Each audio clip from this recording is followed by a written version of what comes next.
প্রমাণ হলো তারেক রহমানের বিরুদ্ধে সব মামলা ছিল ষড়যন্ত্রমূলক। মির্জা ফখরুল। 21 আগস্ট গ্রেনেড হামলা, সব আসামি খালাস। পাকিস্তান থেকে বাংলাদেশে আসার পর বাধার মুখে পড়েন রুনা লায়লা। মাংস আমদানি হবে আত্মঘাতী সিদ্ধান্ত, প্রাণী সম্পদ উপদেষ্টা। মগবাজারে 4 গাড়িতে ধাক্কা দিয়ে চলে গেল ট্রেন। জানুয়ারিতে শতভাগ বই পাবে প্রাথমিকের শিক্ষার্থীরা, গণশিক্ষা উপদেষ্টা। বিসিএসে বাদ পড়ছে ক্যাডার শব্দ।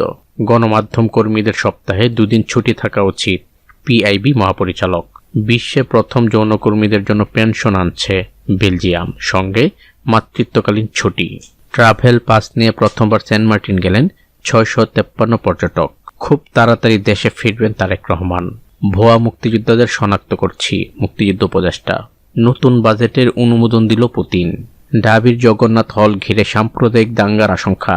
নতুন নির্বাচন কমিশনের প্রথম সভা সোমবার।